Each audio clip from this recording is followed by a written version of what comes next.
Kedudukan sholat dalam agama sama dengan kedudukan kepala dalam anggota badan manusia. Kita yakin manusia tidak punya sebelah tangan, mungkin masih bisa hidup. Manusia tidak punya sebelah kaki, barangkali masih bisa hidup.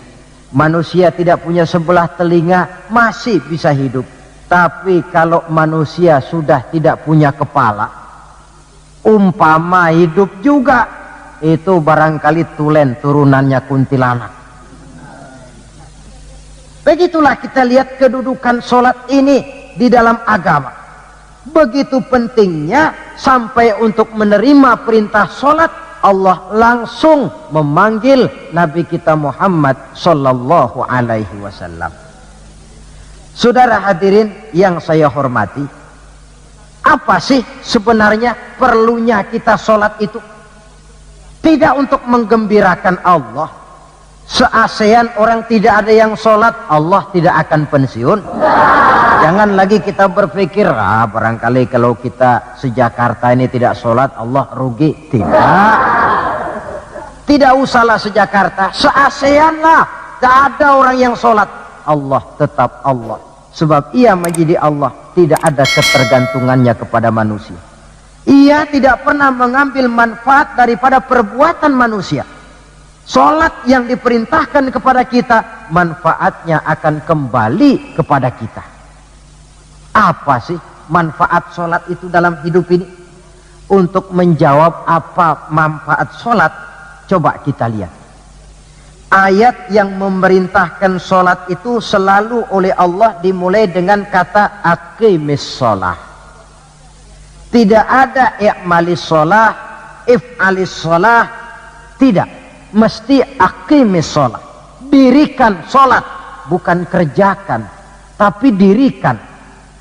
Maaf saudara, mungkin di antara kita sudah banyak yang mengerjakan sholat, tapi belum banyak yang mendirikan sholat.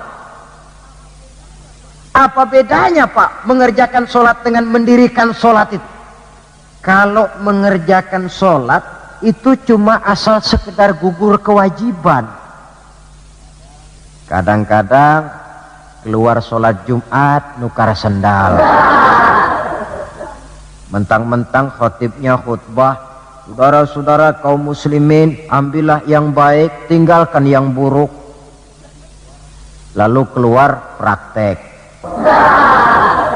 Padahal sholat, di situ kita lihat bahwa orang macam ini sebenarnya hanya sekedar baru mengerjakan sholat, belum mendirikan sholat. Padahal agama menuntut kita dirikan sholat. Apa pengertian mendirikan sholat itu? Mendirikan sholat artinya mengerjakan sholat dengan betul, cukup syarat rukunnya, selesai sholat, ajaran sholat diterjemahkan di luar sholat. Itu artinya mendirikan sholat. Jadi ada istimrar, kontinuitas, kesinambungan kata orang sekarang. Pada waktu dia mengerjakan sholat kelihatan khusyuknya. Setelah selesai dia sholat, kembali ke masyarakat, kembali ke tempat tugas, ajaran sholat diterjemahkan di sana. Nah, saudara hadirin, apa ajaran sholat yang harus kita terjemahkan dalam hidup, yang artinya ini merupakan manfaat daripada sholat?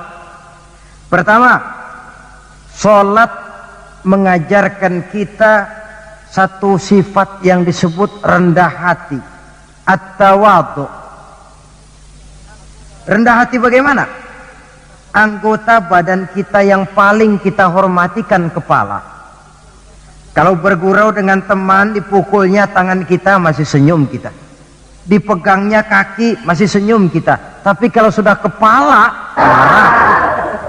Namun kepala yang begini kita hormati, manakala sujud di hadapan Allah, sama rendahnya dengan telapak kaki kita.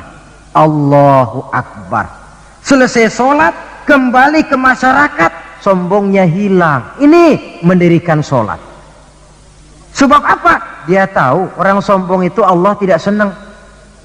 Iblis diusir dari sorga itu kan cuma karena sombong. Diperintah sujud kepada Nabi Adam, dia tidak mau. Allah tanya iblis, kenapa kau tidak mau? Ini kan perintahku, kata Allah. Iblis dengan sombongnya menjawab, wahai Allah, saya kan diciptakan dari api, Adam kan dari tanah. Unsur api lebih mulia daripada unsur tanah. Masa saya harus sujud sama Adam yang baru kemarin? Gengsi ah. Kata Allah, kamu sombong iblis. Surga bukan tempat orang sombong, keluar. Iblis diusir dari surga. Jadi kira-kira sajalah yang sudah di surga itu sombong saja diusir, apalagi kita yang masih di dunia ini. Dalam segala bentuknya sombong itu Allah tidak senang. Sombong ilmu Allah tidak senang.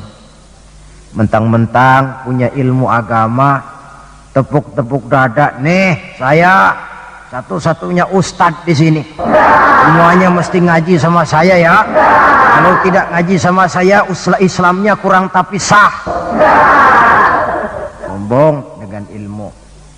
Sombong harta, ibu-ibu, Allah juga tidak senang. Sombong pangkat pun demikian juga, yang wajar-wajar sajalah kita dalam hidup. Tawadhu.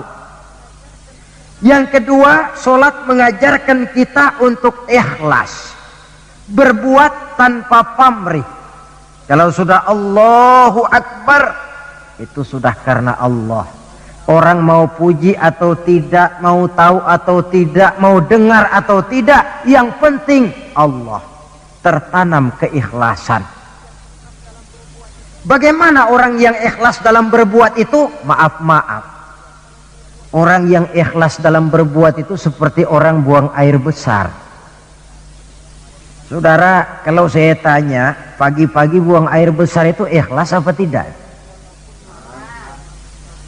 Walaupun malam saudara habis makan enak, sate, opor ayam, buahnya anggur, apel, besok pagi dibuang, ikhlas. Tidak pernah ditengok-tengokin. Begitu jatuh lalu dilihat, ini jangan-jangan satenya ini, tidak. Sudah jatuh ya sudah, kurelakan di kau pergi. Berbuat tanpa pamrih, yang penting Allah. Ini mendirikan sholat. Yang ketiga, ini saya kira yang banyak dicari orang sekarang. Sholat itu memberikan ketenangan dalam hidup. Ketenangan bagaimana? Kita manusia hidup ini kan punya ambisi dan emosi. Yang orang lain punya, kita kepengen. Yang orang lain bisa, kita kepengen. Itu wajar, namanya manusia mesti punya emosi.